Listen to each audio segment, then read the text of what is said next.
What's up, guys? Texas was pretty awesome. I went there for the holidays, went there for Christmas time.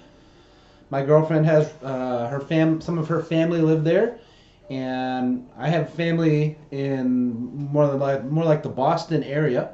I live out here in the Midwest, originally from Pennsylvania, but yeah, I have relatives in Pennsylvania, New England, and my girlfriend has relatives in Texas, so probably every other Christmas we're gonna switch it up to visit different relatives. So I got to go to Texas for the first time since I was a kid.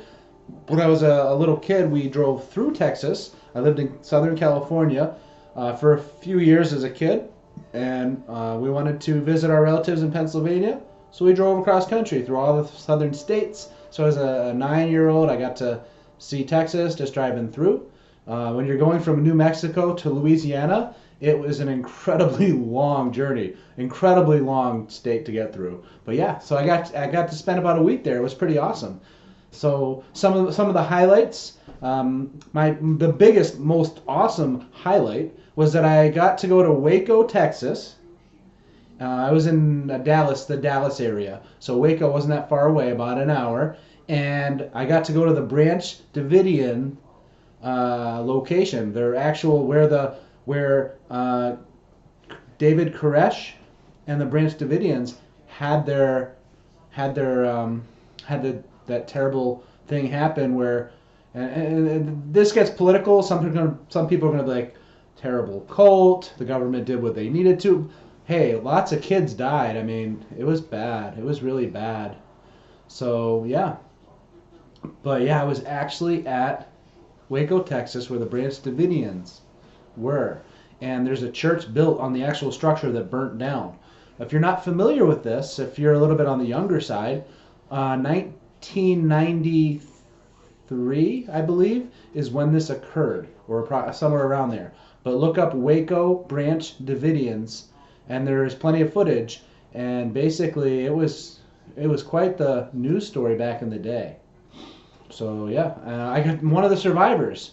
If you're familiar with the Waco thing, there was a 6-part documentary or 6-part miniseries. It was like almost like made for TV movie, but it's on you can get it online, and it's very interesting. I believe it's maybe CBS network, something along those lines. And yeah, and the guy who that 6-part miniseries was based on a book that one of the survivors wrote. The Thibodeau is the guy's last name. He showed up there, so I got to meet one of the survivors of Waco, and it was very interesting. I saw the crushed bus. The original foundation is still embedded in the ground.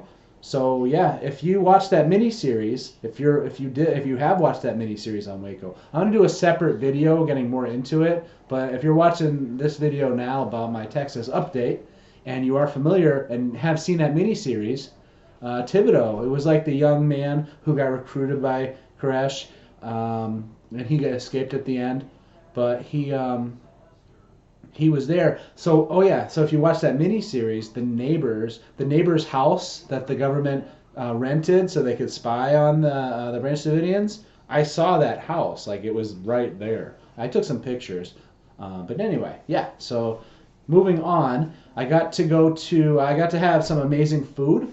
The barbecue in Texas is as advertised, pretty amazing. Part of my soul wants to avoid eating meats and harming animals.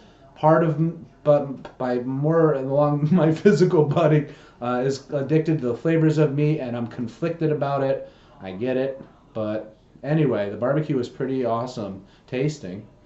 And the Tex-Mex, or the Mexican food in Dallas. I was in the city of Dallas, in one of their sections of Dallas. I can't remember what it was called, but my girlfriend said it's basically the Austin version of Dallas. It's like a smaller community embedded in Dallas, and we had some Mexican food there. It was really cool. Mexican food's quite delicious in Texas. But I went to the Arlington. There's this huge mall in Arlington, and it's designed really cool because it's a big circle. You basically, it's not like your normal traditional rectangle-shaped mall with multiple levels. It's a huge, sprawling, giant circle, a big donut, and you just go in a big circle. And there was all kinds of awesome things. There was an aquarium in there. There was a rainforest cafe, or there was a restaurant with a rainforest theme. There's a chain in the country. I can't remember what it's called. It might be Rainforest Cafe. But yeah, it was just really cool. Awesome mall in Arlington. Arlington is a really cool city. We went to the Texas Rangers baseball stadium. December, they had, obviously there's no baseball in December, but they did have a light show, a Christmas light maze. You could look that up online. Texas Rangers baseball stadium Christmas light show, and it's basically a big giant maze. Pretty awesome. They had fake snow blowing and everything, and saw the Dallas Cowboys stadium. So that was some of the highlights. It was cool meeting some awesome people down there, and the drive was very interesting. When I used to drive to when I drive to Boston to visit family members, I generally would try and drive straight through. It'd be about 15 hours, and I'd do it just straight through. Very exhausting, but it saves you time. It saves you money on the hotel. But yeah, now that I'm me and my girlfriend, we live together, and we can split bills. I have a little extra money now. So yeah, so staying in a hotel halfway through was great. 8 hours hotel, 7 hours we're there. 7 or 8 hours is nothing compared to 15 or 16 hours, let me tell you. So it was nice to drive half, sleep in a hotel, and half.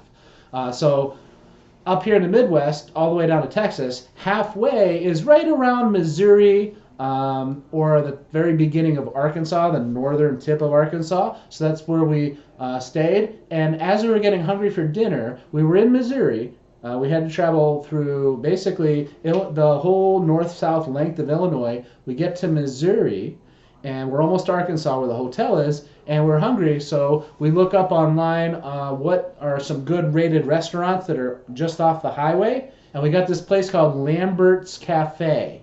Lambert's Cafe. If you want to look it up, I'm probably going to do a separate video on that as well, but it's where they throw the rolls. They literally throw hot, freshly baked, good-sized dinner rolls through the air across the restaurant for you to catch for free. It was awesome. Lambert's Cafe, again, I'll do a video to get more into it, but it was like a Cracker Barrel on steroids, and they throw the rolls. Awesome place. So, you know, I didn't like rehearse like what I was going to say with these different awesome things about Texas. I'm just doing it off the cuff. I'm trying to think if there's any other highlights I want to mention before this video gets too long and blah, blah, blah.